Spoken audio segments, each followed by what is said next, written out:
Have you ever had really sucky germination and you just can't work out why? I've got my list and I've got my trays because I'm going to be using lots of trays today. I'm just going to bring my tea down here. I have got my seed starter mix ready, and as you guys know, or at least if anyone has been following us on the channel for a few years, you will know by now, I make my own seed starter mix. I grow a lot of things from seed, so it's just much cheaper for me to make my own because it can be quite expensive to buy. And it's actually way easier to make than you might think. Okay, so I've got heaps of things on my plan, so I need to have my list here so I can see what's going on. Otherwise, I'll forget to tell you about things. But first thing to be clear, it is February. It's kind of hitting the mid of February. I'm not going to be sowing all of these today. Okay, this is seeds that I'm going to be sowing over the next maybe 6 to 8 weeks, so through February and March, because I don't need to sow all of them now. I'm choosing to sow some of them that I know we really want to be super strong by the time they can go out into the garden. Right, so here's the really fun, interesting thing. Just stay there and don't get compost in you. I've got a whole mix here. Everything I am sowing is a perennial. That means it's something that I can sow once, and that plant should quite happily grow away all through the gorgeous summer and autumn.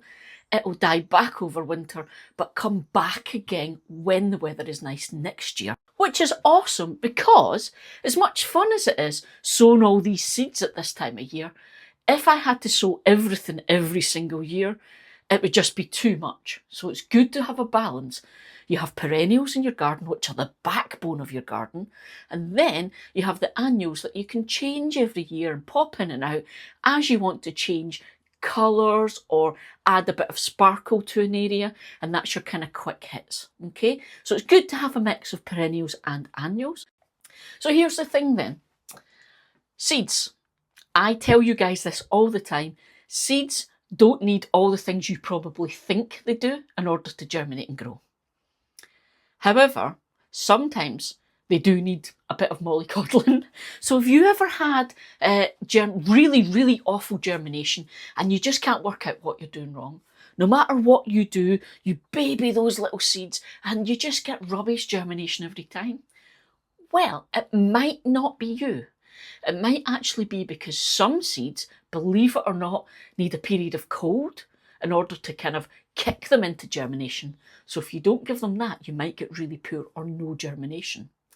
Other seeds actually need light in order to germinate. So if you put them in the soil, in the compost, and you cover them over, they might not germinate because they're not actually getting the light they need to activate them to start germinating and growing.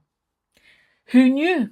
Well, you know, this is it. From now on, you'll know, because I'm going to tell you about it. I'm going to tell you what things need in order to germinate, and some of the things I've got here need both. So let's start with the cold then. Some seeds need something called cold stratification, okay? So that's a period of usually a few weeks to a few months where they're in a really cold environment. And if you like, it kind of mimics that thing in nature where they've been dropped in the soil, they've gone through winter and they've got all chilly, and then spring warms them up and they start growing. Okay, so some seeds actually need those temperature alerts to tell the little seed to do the things it needs to do. Okay, now one of them I'm going to be growing with you today. Now, I didn't say I'm going to be sowing today because I actually did this a few weeks back now because it needs cold stratification, and that is these guys here. And this is my delphiniums.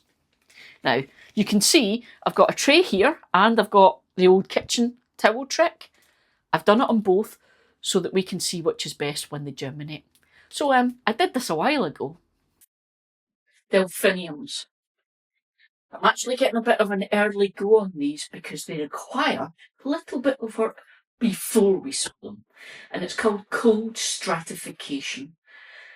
You can get very technical on this stuff. If you're really into the whole science of growing, you'll love this kind of thing. However, as you guys know, I like to keep it simple on this channel. I want this channel to be about gardening that's there for everyone. So in order to keep it nice and simple and snappy, let me tell you this. Cold stratification is simply about mimicking nature.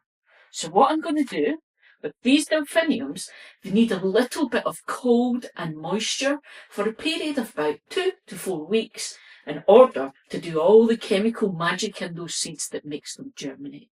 And I'm going to do that using some kitchen towel and my fridge. So I've got a sandwich bag here because I can put some damp paper towel in here with the seeds and seal it up nice and safe. Now, damp, not wet. So I've run it under the tap and then I've given it a good wring out. And then it's the fun of unravelling it. Now, what I'm doing is not the same as a germination viability test. This is purely that I want them to be moist and cold for a few weeks to get them to germinate. And this is just one way of doing it. This is the fun with round seeds. Some will ping off, it's just the way it goes.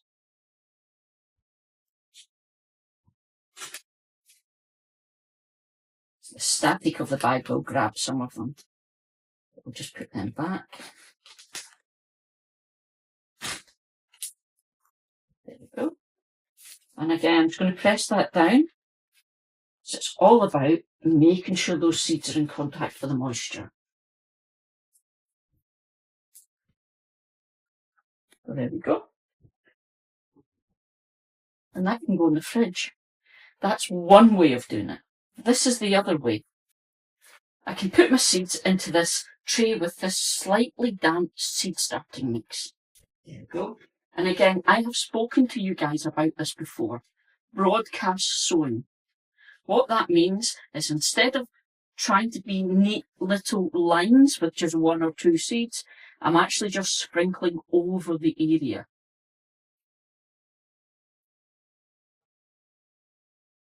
And again, it's all about that moist seed starting mix and the cold. So you need to make sure those seeds are in contact. So we're just going to press down a little bit. Some will stick to your hand. That's okay, you can put them back. It's all about getting them in contact. And exactly the same as before, you're going to put this into the bag, and that bag then seals in that moisture. And bonus, because I'm putting these in the fridge, that bag also makes sure to keep everything nice and clean. Into the fridge.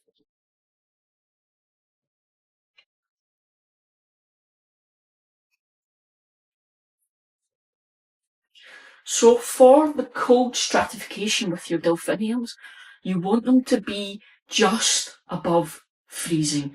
So I'm wanting them to be roughly between 1C and 4C would be perfect if I can. So here we go.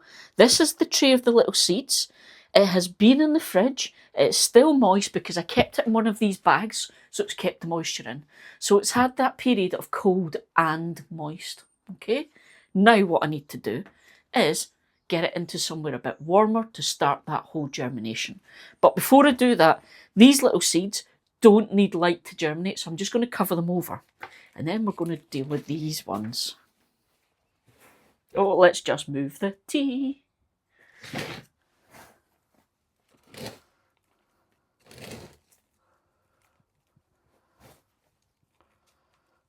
Right, delphinium. Now, my delphiniums that I'm growing this year are Crown Pacific. It's a mix. So if you want to grow along with me, that's the ones I've got. But generally, delphiniums. Okay, so label. And I've got a tray here waiting on them so that I can take them and put them in a wee bit of warmth indoors. Now, the other ones then, let me do a label and then we are off.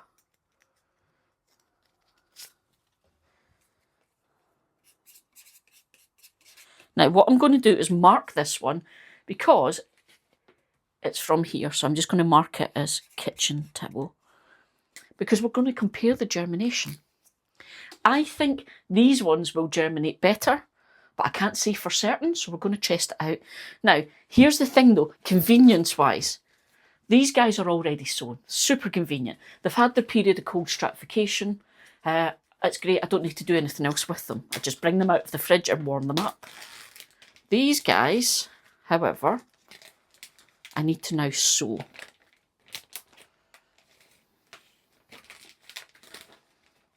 This is where it's easier when you've got an extra pair of hands.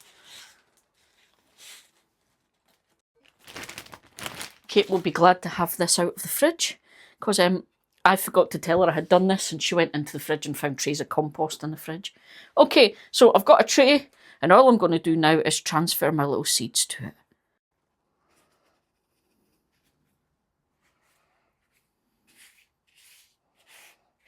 There we go. Same as before, giving them a wee bit of a covering.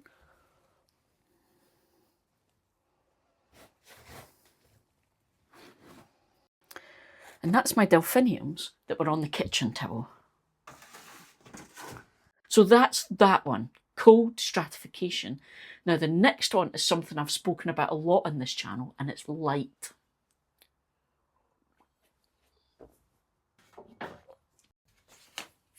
So one I'm going to be growing is these little guys. And it is lobelia. Now, lobelia are something that are great. We have them in the tower of flower. We have them spilling over the edge of beds. We sometimes put them in all the little hanging baskets because they're really amazing. They just go mad and they're little clumps of blues and purples. Ours are usually purples. But yeah, so that's what these are. Now, I've talked about light and germination before because we grow a lot of this type of thing in our garden. Things like petunias, foxgloves, all these tiny little seeds. And these guys all need light to germinate. Now, look at this, how small they are. Now, what you can get sometimes, and I'm just going to explain this. You're going to be a pain. Is sometimes, especially with small seeds, you can get them coated, okay? They call it pelleted. That's what these are. They have a little coating of clay on them. And the idea is that when these get exposed to moisture, that clay will disappear, it will just break down. And then that's when your seeds will get the light and they'll start to germinate.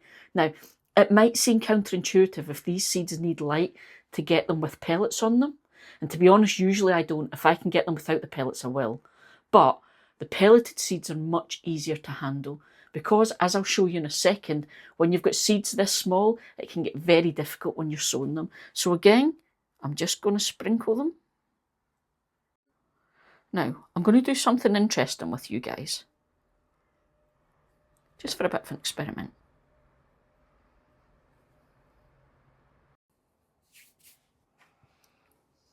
Close that and put it away. So first things first, label.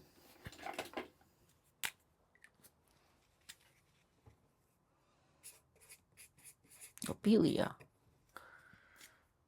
Now, this is one that I know some of you guys have had real problems with germination. And I think it could be because you didn't know about the light thing.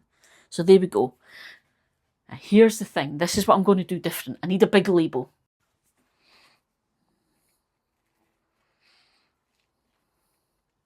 Because I'm going to show you another thing. Now, generally, I would leave those seeds, make sure they're pressed in. So you press them into the compost so they're in contact. So there we go. I make sure the seeds are in contact with a damp compost, damp seed starting mix, and I leave it. I don't cover it, okay? That's my way of doing things. But you actually can cover it, but what you use is something like vermiculite. So we're going to do that, and I'll tell you about this.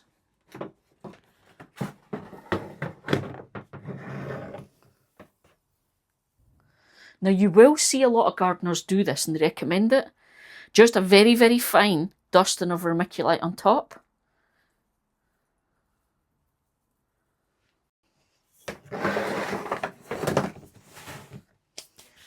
So why does it have to be fine? Okay, so two things then. I've said these seeds need light to germinate, but I've just covered it over. Right.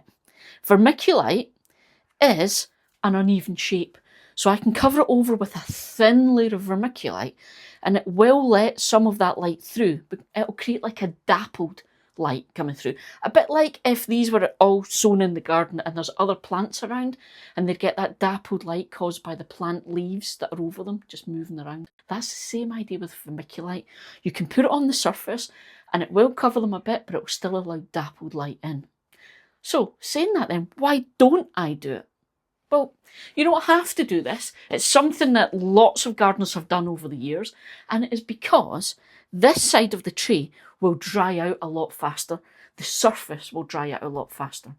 And given those little seeds are on the surface, it means they'll dry out faster. So it's up to me to keep on top of misting that every time I think it looks a bit dry, to make sure those seeds are constantly moist, because they need the moisture in order to germinate. If you cover it with a little bit of vermiculite, it slows that down and it stops that problem with the soil surface drying out too quickly. Okay, so that's why you might want to think about vermiculite. It might make it a bit easier for you, and you don't have to keep on top of making sure that soil is moist. But it may slightly impede on the germination. Things to think about. Again, as I keep saying to you guys, it is super important for you to understand that I'll show you things I'm doing, I'll tell you why I'm doing them and tell you about it, but you need to make decisions for you. You know what's best for your garden. You do you. It is the motto of this channel. That's my delphiniums that I've got going just now. They need cold stratification in order to get those little seeds to really go for it, which is why you might not get the best germination if you don't do that. Okay, I've done some lobelia. They need light in order to get the absolute best germination out of them. So if you're struggling with any of your lobelia not being as great germination as you wanted, maybe you need to make sure it's getting light to help it germinate. Now, I've said to you, there's other things I grow, things like my petunias, my foxgloves, even marigold need light in order to grow. Oh, marigold, that's something I'll think about in a bit. I thought just for fun, let's do some weird seeds and we'll talk about that.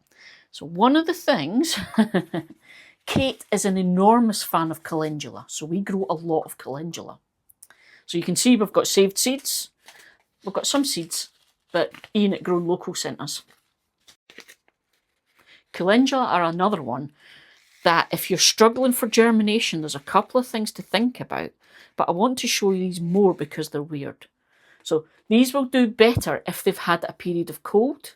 So the same as I did with delphiniums, somewhere moist and cold, and these will do much better for you. But do you see how different they are in terms of the seeds? Like, they're really, really weird looking little things. Now, they're quite large, and that's quite a hard seed husk. So with these little guys, another thing that really helps is making sure you keep them very, very moist, because it needs to soften up that seed husk to let the little plants that are inside get out. Okay, so that's orange calendula.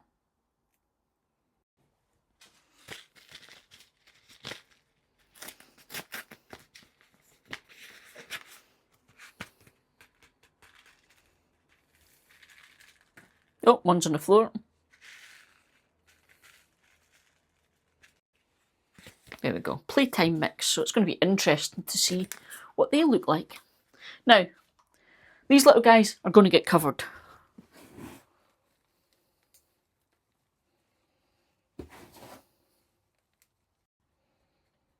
Now, that's another thing I want you to think about.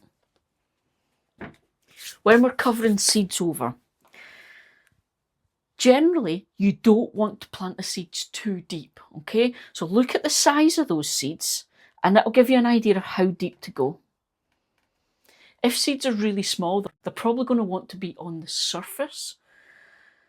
If they're quite big, I'm trying to think of seeds to give you an example. Things like pumpkins, cucumbers, that type of thing, they're quite big seeds, okay? So you can bury them quite deep. Things like peas and beans usually want to be 1 inch or 2 under the soil. But little seeds like this don't want to be that deep. And if you plant them too deep, it could be another reason you're having problems with germination, because actually they might be germinating, but they might just not be making it all the way to the surface to get to the light to photosynthesize before they run out of energy. So that's another thing to think about. Right, now I've got one more weird seed I want to show you. And this one is because somebody asked me which way up it goes. Now, unfortunately, I haven't pre-watered this compost. Now, speaking of which, when you're sowing seeds, it is fabby to have your compost, your seed starting mix, pre-moistened, okay, pre-watered, whatever. So you'll see that I've had them in these trays, and they've been sitting in there on in water so that it's soaking it up from the bottom.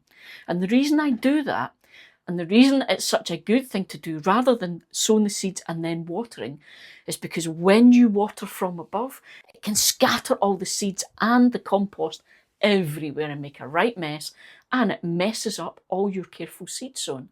So it's much better to either soak this before you start sowing, or put them in a tray of water and let it soak all that water up from the bottom. Much, much better. I can't do that because I wasn't prepared. So I'm going to have to very carefully moisten this. Now I find I've got different heads for this watering can.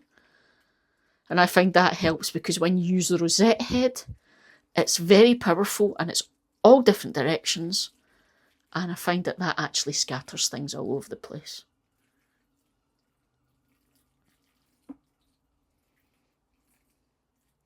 Now I've given that quite a bit of water, but I'm going to let it drain, okay?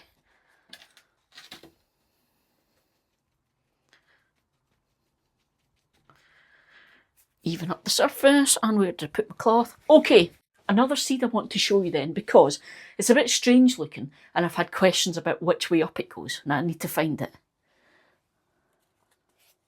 Are these the only one I've got?